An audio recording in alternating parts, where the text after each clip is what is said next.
আজকে নিয়ে এসেছি সোয়া চিলির রেসিপি নিয়ে। এটা আপনারা রুটি, পরোটা, ফ্রাইড রাইস এইসবের সাথে খেতে পারেন। আপনারা হয়তো অনেকেই এই সোয়া চিলি তৈরি করতে জানেন, কিন্তু আমি কী করে তৈরি করছি সেটাই আজকে আপনাদের সাথে আমি শেয়ার করব। ভালো লাগলে অবশ্যই একটা লাইক এবং সকলের সাথে শেয়ার করবার অনুরোধ রইল। আসুন দেখে নেওয়া যাক আমার আজকের ভিডিওটি।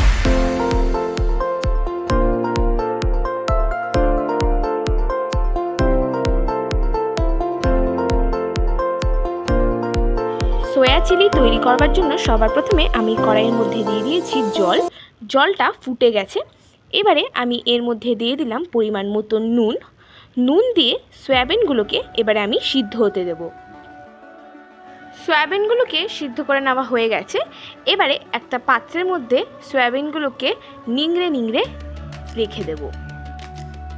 সব সয়াবিনগুলোকে জল ঝরিয়ে নেওয়ার পর এবারে আমি এটাকে ম্যারিনেট করব। এর মধ্যে আমি দিয়ে দিচ্ছি 1 চামচ কর্নফ্লাওয়ার, 1 চামচ ময়দা, লাল লঙ্কার গুঁড়ো আর দিয়ে দেবো গোলমরিচের গুঁড়ো।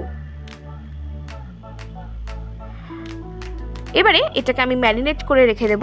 এখানে আমি নুন ব্যবহার করলাম না, যেহেতু আমি আগে থেকে সিদ্ধ করার সময় নুন দিয়ে দিয়েছিলাম। কড়াইতে আমি দিয়ে দিয়েছি সাদা তেল। সাদা তেলটা গরম হয়ে গেছে।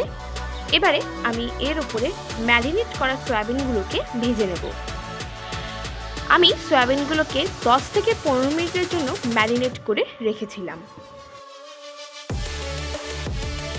ভালোভাবে সয়াবিনগুলোকে ভাজা হয়ে গেছে। এবারে আমি বাকি সয়াবিনগুলোকেও ভেজে নেব। সয়াবিনগুলোকে ভেজে নেওয়ার পর এবারে ওই ভাজার তেলের মধ্যেই আমি দিয়ে দিচ্ছি রসুন কুচি। রসুন কুচিটা দিয়ে একটু 3-4 সেকেন্ড মতো নেড়ে নেব। তারপর আমি এর মধ্যে দিয়ে দিচ্ছি একটা মিডিয়াম সাইজের পেঁয়াজ কুচি। পেঁয়াজগুলোকে আমি ঠিক এইভাবে কেটে নিয়েছি। পেঁয়াজ কুচিটা দিয়ে দেওয়ার পর এবারে আমি এর মধ্যে দিয়ে দেব ক্যাপসিকাম কুচি। এবারে এই দুটোকে দিয়ে আমি হালকা হাতে ফ্রাই করে নেব।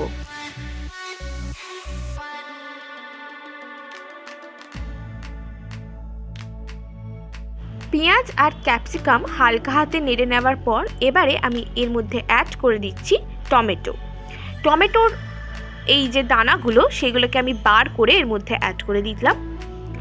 টমেটোটাকে দিয়ে আবার আমি এটাকে হালকা হাতে নেড়ে নেব। পেঁয়াজ, টমেটো, ক্যাপসিকামটাকে হালকা হাতে নেড়ে নেওয়ার পর এবারে আমি এর মধ্যে সব একে একে সসগুলো অ্যাড করে দিচ্ছি। প্রথমেই দিয়ে দিলাম সোয়া সস, তারপরে এর মধ্যে দিয়ে দিচ্ছি রেড চিলি সস অ্যাড করে দেওয়ার পর এর মধ্যে দিয়ে দিলাম টমেটো সস।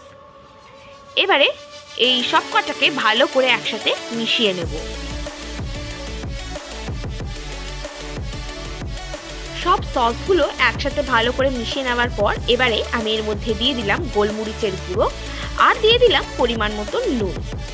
এই দুটোকে দিয়ে ভালো করে মিশিয়ে তারপর আমি এর মধ্যে অ্যাড করে দিলাম আগে থেকে ভেজে রাখা সয়াবিনগুলো।